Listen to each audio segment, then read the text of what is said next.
It's like you That place at Chapel Hill, what is it called? Planetarium. That's like this. Just hold on to something on. Hold on. Ah, China. When one thinks of this magnificent country, one cannot help but envision the Wanli Chancheng, the Great Wall. It once stretched like a mighty dragon across 4,000 miles of China. Welcome. I am Li Bai, a poet of the Tang Dynasty, and I have returned to share with you reflections of my beloved China. Like this great wall, it winds like a road across timeless landscapes, but one can also find landscapes that are ever changing.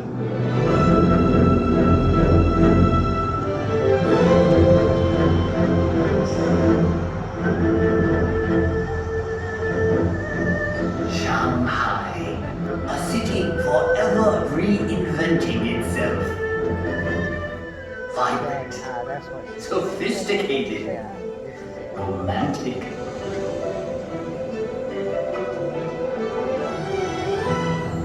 As Shanghai reflects modern China, historic Nanjing Road reflects modern Shanghai.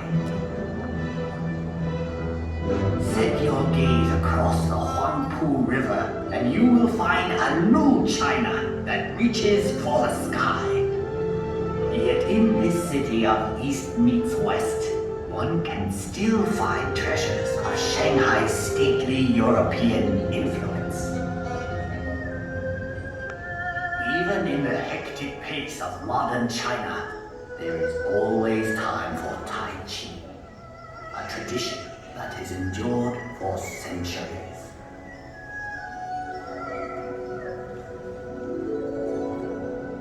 Up here on Huangshan, at the Sea of Clouds, painters and poets like myself have been inspired for generations.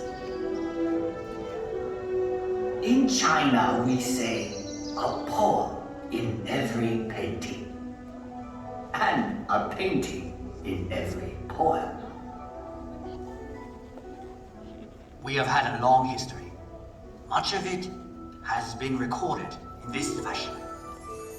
However, it may be said that the history of the Chinese people is not written in ink, but with water. The mighty Yangtze River. A fellow poet once wrote, traveling against the currents of the Yangtze is more difficult than climbing to heaven. That may have been once true, but no longer.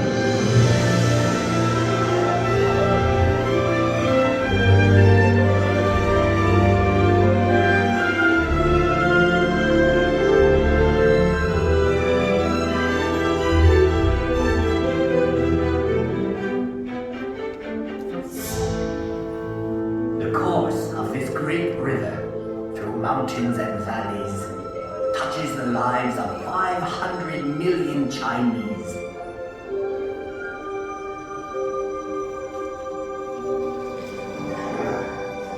There is no better example of China's harmony with water than Suzhou. This ancient city sits on the longest man-made waterway in the world.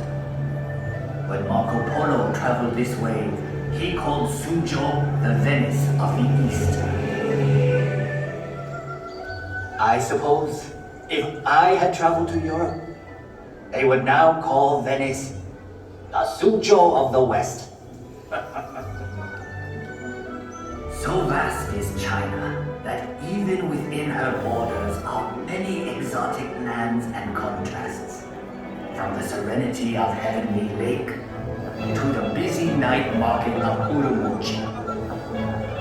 Here one discovers that Xinjiang province is home to many ethnic peoples with their own unique customs and their own unique cuisines.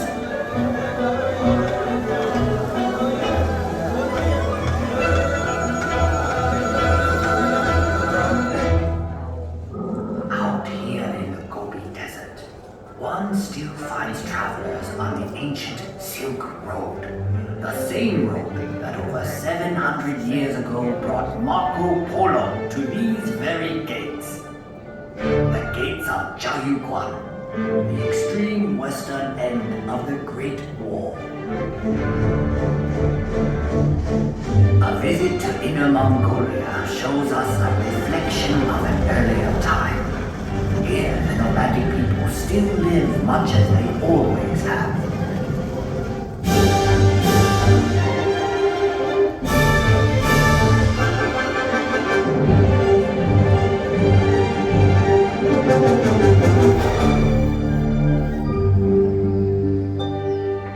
Far to the south is Yunnan province, home to many of China's national minorities. The cultures of this province are as diverse as the landscape, like the Shilin stone forest, one of nature's unique wonders. In the far northeast is Heilongjiang. Although winter here can last 6 months, the people celebrate by carving magical sculptures of ice.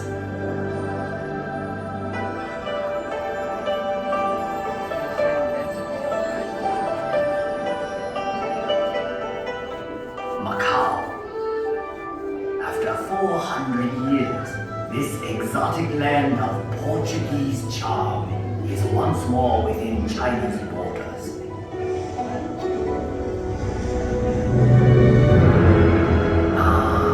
Hong Kong, one of the most exciting cities on earth. A city steeped in Western culture, but still uniquely Chinese.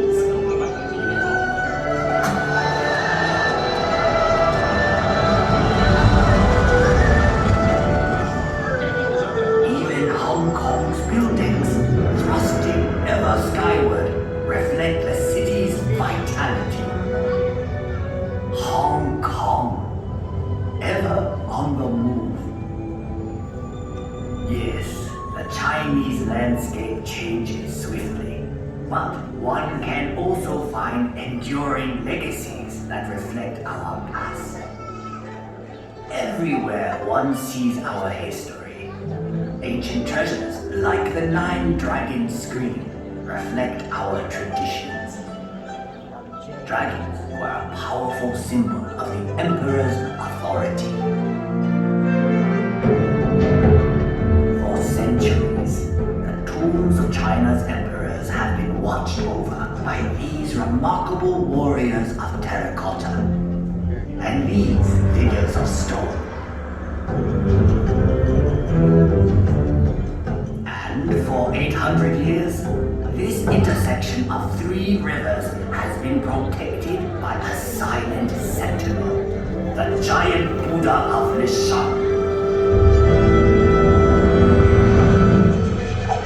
One can find a living legacy of China's past in the world-famous Peking Opera.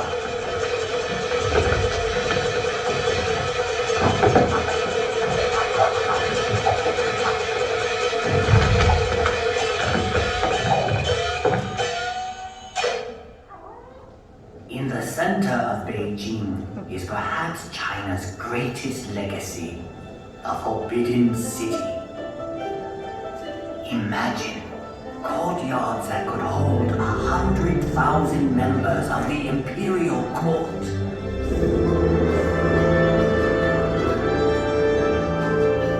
For 500 years, this vast walled city was the home of 24 emperors, the sons of heaven.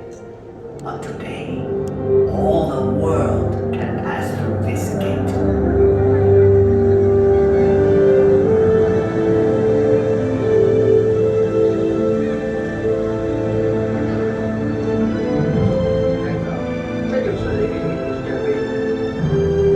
Tiananmen Square.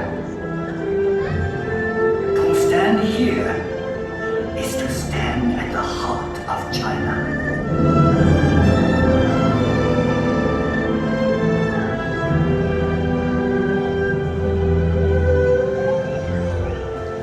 High Park was once a playground for the Emperor, but now it is a playground for all of China.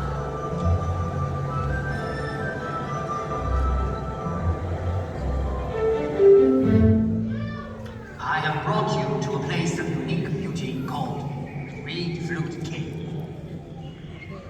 The same forces that shaped these pillars of stone have done a more remarkable job directly above us. Don't look around.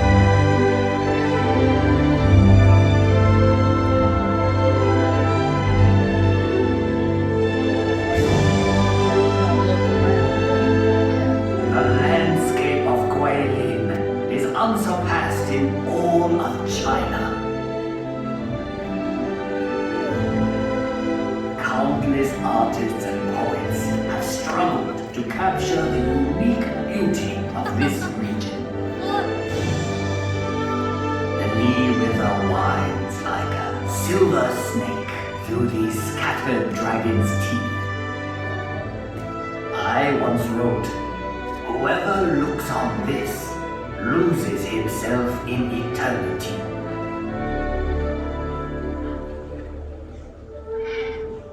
We have seen many reflections of China, but the true face of China can be found in our people.